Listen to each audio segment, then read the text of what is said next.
I'm going to teach you the 7 biblical steps of how to resolve conflict.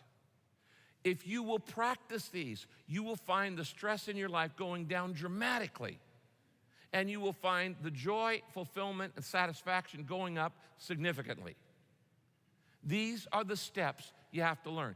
In Romans chapter 12, verse 17 and 18, it says this: never pay back evil for evil to anyone. In other words, people push your buttons, don't push their buttons back. People attack you, you don't attack back. As much as possible, as far as it depends on you, live in peace with everyone. Now, I am so glad that God just didn't leave out the first 2 parts and just say, live in peace with everyone. God gives you 2 caveats. He says, as much as possible. Sometimes it's not possible. As far as it depends on you. You can't control somebody else's reaction. So he says, all you can control is you. As far as it depends on you, live at peace with everyone. You cannot be happy and in conflict at the same time. When conflict comes in the front door, happiness goes out the back door in your life. So let's look today. I'm going to teach you these 7 biblical steps to resolving conflict. The first step in resolving conflict, a neighbor, a friend, a relative, a spouse, a boss, number 1, take the initiative. That's the starting point. You don't wait for them to come to you, you go to them. You be the peacemaker. Now, Jesus talks about this in the Sermon on the Mount. And in Matthew chapter 5, verse 22 and 23, he teaches this principle of take the initiative. It's the first key to conflict management. He says in Matthew 5:23, if you're standing before the altar in the temple. Now, what's he talking about here? You're at worship.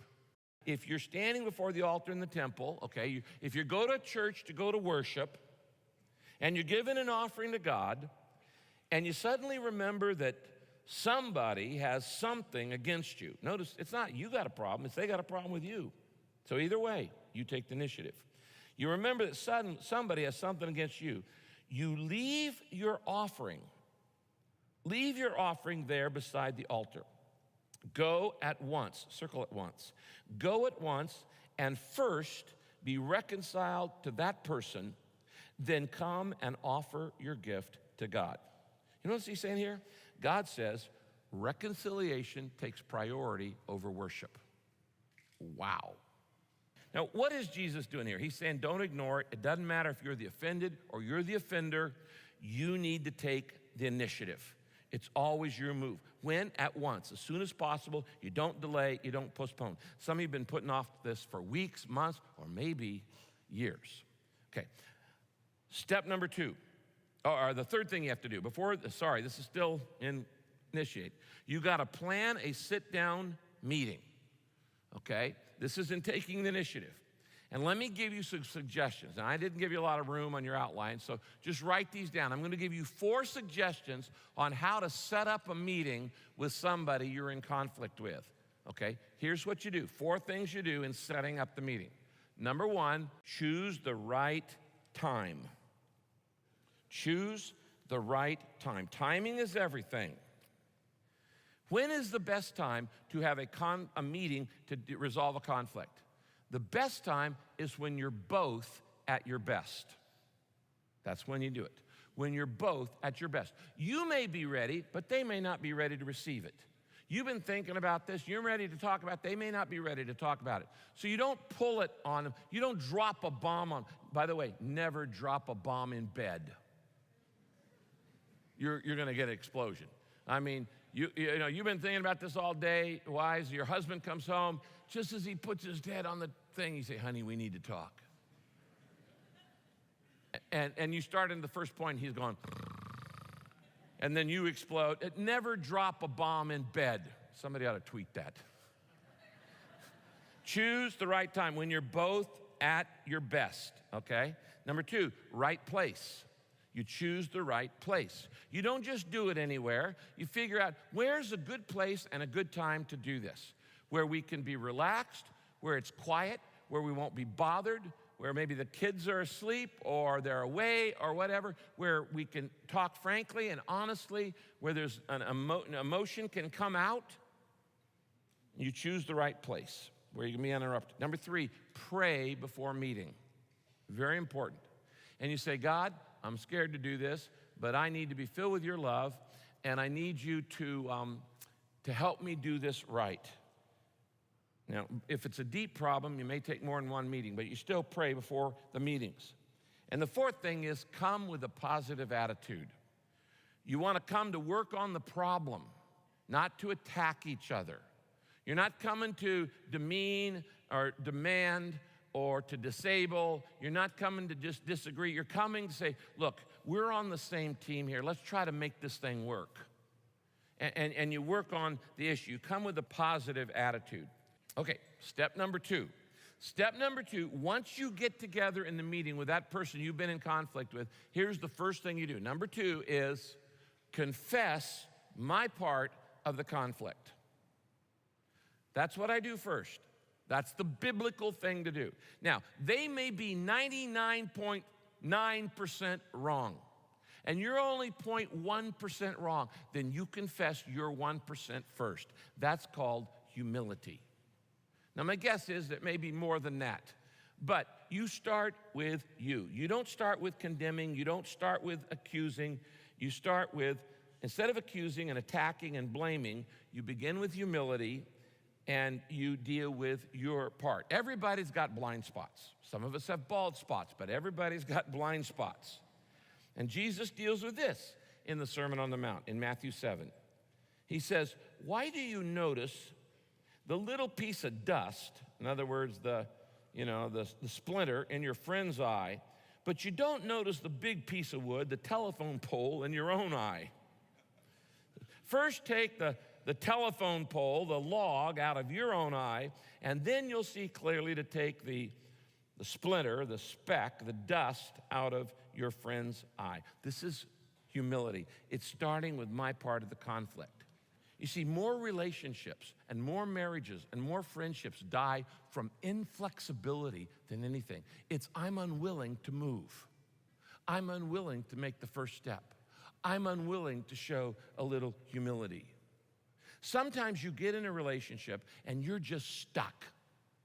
And when I mean stuck, I mean you can't get on with it, but you can't get out of it, and you just feel trapped. This could happen multiple times in a marriage. Seasons in your marriage where you say, I can't get on with it, but I can't get out of it. And I feel trapped. It's like a traffic jam. It's like a log jam. And all the logs are in the river and they've stopped up and they can't move forward because no one log knows which to move first. How do you break a relational log jam? You may be in one right now. It's always the same way, humility.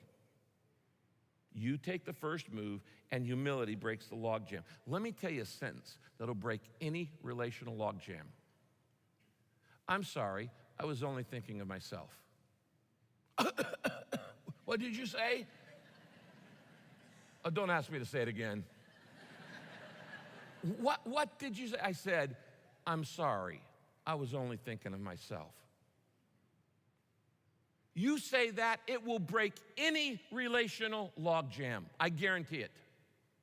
Before honor is humility. God resists the proud but gives grace to the humble. Pastor Tom's going to come and teach the next 2 steps. So here's the 3rd thing you do when you're resolving a conflict. You listen for the hurt. If you want to connect with people, you got to start with their needs, and that means you got to start with their hurt. Now, how do you hear the hurt? How do you listen for the hurt? Well, a great verse is James 1:19. I love this verse. In fact, it's worth reading together. Would you read it with me? Be quick to listen, slow to speak, and slow to get angry. To listen for the hurt, you have to do what this verse says. You have to listen. God gave you 2 ears and 1 mouth for a reason. You need to listen at least as much, twice as much as you are talking so that you can hear the hurt that's in somebody else's life. That is the key to beginning to diffuse the conflict. That's the key to understanding where people are coming from, understanding their circumstances, understanding their background, understanding their perspective, understanding their temperament. You got to listen. These 7 things we're talking about together. In fact, just this one verse, James 1:19, you put this into place in your life and relationship, it can save you thousands and thousands in counseling. In fact, this verse is our memory verse for the week. It's so important a verse, James 1:19. Let's try to say it again. I'm not going to put it up on the screen. I'm going to see how much we remember just all by ourselves. It's a pretty simple verse. Let's see how we do on it. James 1:19 says, be quick to listen, slow to speak, and slow to get angry. You guys get like an A+. When you have those verses in your mind, and you can bring them to mind in the midst of the conflict, I don't know what it does. All of a sudden, it gives you the ability to do something you couldn't do on your own strength. You listen for the hurt. Now, as you're listening for people's hurt, there are 2 areas you have to be especially considerate of. It's in the next verse in the outline. Romans 15:2 says, we must be considerate of the doubts and the fears of others. You might circle those 2 words, doubts and fears. I've got doubts and fears, you've got doubts and fears, and many times in a conflict, you've hit the nerve of somebody's doubt. You've hit the nerve of somebody's fear. And because of that, all of a sudden the conflict starts coming your way. So you want people to consider your doubts and fears. You have to consider their doubts and fears as you consider their hurt. You consider the hurt. Number 4, you listen for the hurt. Number 4, the 4th thing you do is you consider their perspective. Consider the way they're looking at it. Look at their viewpoint. You have this moment when you intentionally shift your focus from your needs, your point, you winning the argument, to their needs. You try to get their perspective on the issue. The Bible says this in Philippians 2:4 and 5. Here's how we see from another person's perspective. Each of you should look out not only to your own interests, but also to the interests of others. Your attitude should be the same as that of Christ Jesus. Now, how do you do that? How do you really do that? How do you start noticing others' needs instead of always needing other people's notice? I don't know about you, I'm not that altruistic. I've got needs too, that's what I think. What about my needs in the middle of this? You might just jot down a Bible verse in the corner of your outline. Psalm 139 verse 3. Psalm 139 verse 3 says of God, God, you notice everything I do, and you know everywhere I go. The way you do this is you realize there's a God in heaven, there's a Father in heaven who is there to notice and to take care of every one of your needs. You're not in this alone. He takes care of my needs so I can help with your needs. If you are expecting some other human being, whether it's a wife or a husband or one of your kids or somebody at work, if you're expecting another human being to take care of all your needs, of course you're going to have conflict. They're as imperfect as you are. They can't do it. But when you recognize there is a God in heaven who is willing to meet the needs of your life, all of a sudden you have this new freedom because you know he's going to meet your needs. You have this new freedom to begin to look out and to consider the needs of other people in your life. Now, the 5th step is very important. Tell the truth tactfully. In this peace conference that you're having with this person that you're in conflict with, you tell the truth tactfully. The Bible says in the book of Ephesians, speak the truth in love. It may be the truth, but if I'm not speaking it in love, I'm on the wrong side. You never use truth as a club. It may be true, but you don't use truth to beat people over the head. Proverbs 12 verse 18 says this, reckless words, that's the kind you say in an argument that you weren't thinking through. Reckless words pierce like a sword, and you've all been pierced by reckless words by people in your life. But the tongue of the wise brings healing.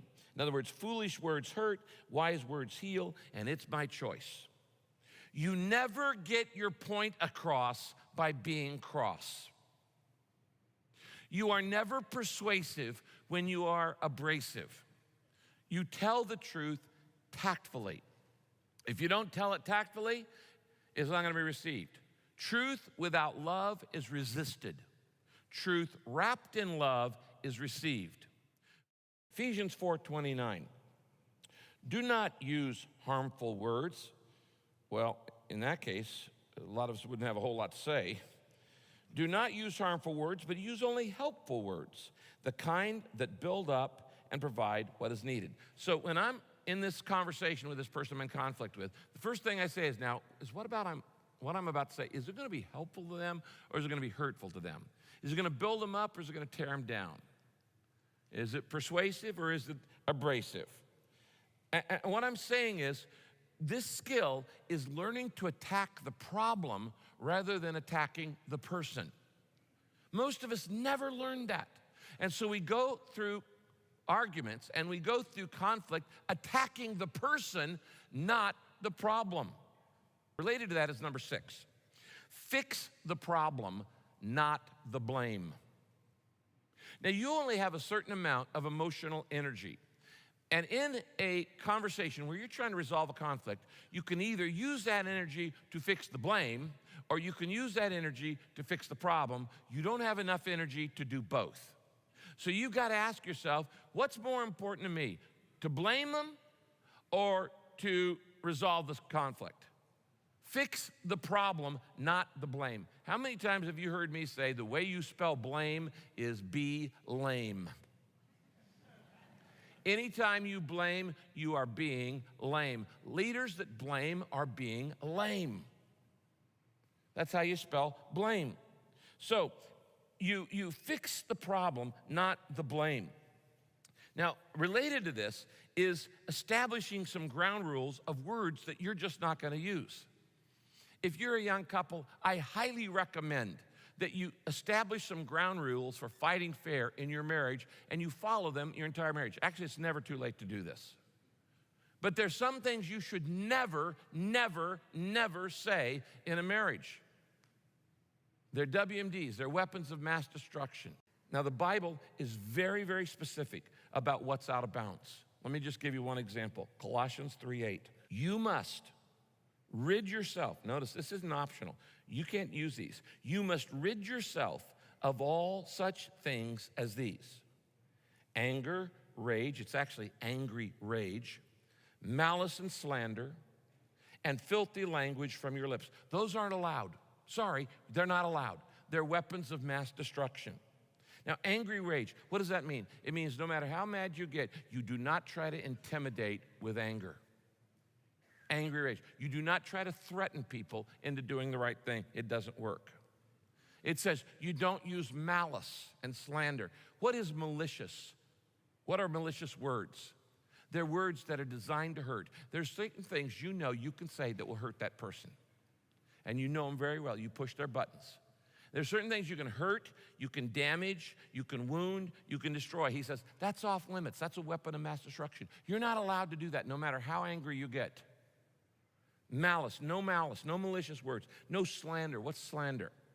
No insults, no slurs, no calling people dirty names, nasty names, no labeling, no belittling.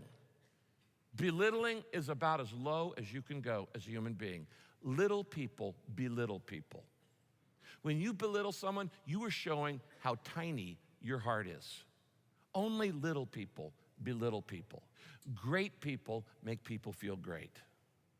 So when you belittle your partner, your spouse, your kids, you're showing how little you are, not how little they are. You're showing how little you are. Number 7.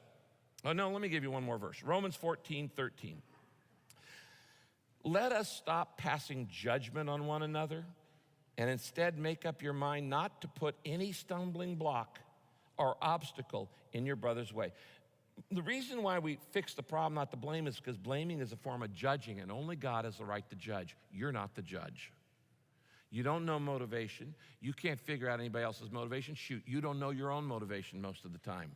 So how in the world could you think you could know anybody else's? You don't know why anybody does why they do. You don't know that. Only God does. God is a judge, so don't blame. Now, number 7, focus on reconciliation, not resolution. Focus on reconciliation, not resolution. There's a big difference here. Can you have a loving relationship without agreeing on everything? Of course you can.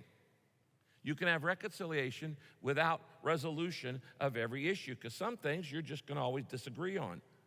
If you learn to disagree without being disagreeable, that's called wisdom. If you learn to have unity without uniformity, that's called wisdom. If you learn to walk hand in hand without having to see eye to eye, that's called wisdom. So you don't have to agree on every issue to come to a reconciliation. By the way, if you focus on the relationship, not the issues, you're going to find that some of the issues you're arguing over just aren't that important. As Tom said, that pastor said yesterday, some things just aren't worth arguing about. I distinctly remembering to forget them. And you need to do that. There's some things that are never going to change in your wife, in your husband, in your parent, in your child, that just aren't ever going to change. You need to let it go. You just need to let it go. And you need to say, I'm going to focus on the positive, not the negative, because they just aren't going to change. And you're certainly not going to change them by attacking them on it. Jesus said it like this, Matthew 5, verse 9. Blessed are the peacemakers, not peace lovers. A lot of people love peace. A lot of peace lovers in the world, very few peacemakers. You be not a peace lover, you be a peacemaker. That means you take these steps and you use them and you teach them to others and you become an agent of reconciliation. Now I want to close by giving you a statement. I want you to write this down, okay? It's always more rewarding to resolve the conflict than dissolve the relationship. It's always more rewarding to resolve the conflict than dissolve the relationship. Now, it's not easier, but it's more rewarding. There are people in your life, you want to just wash your hands up and walk away and say, forget it. It's not worth it. I'm going to dissolve the relationship. I'm just walking away from it. It's just not worth it. Yeah, you can do that, but you don't get any rewards in heaven for that. You don't get any joy on earth for that. You don't get any character growth and development for that. It's not rewarding for that.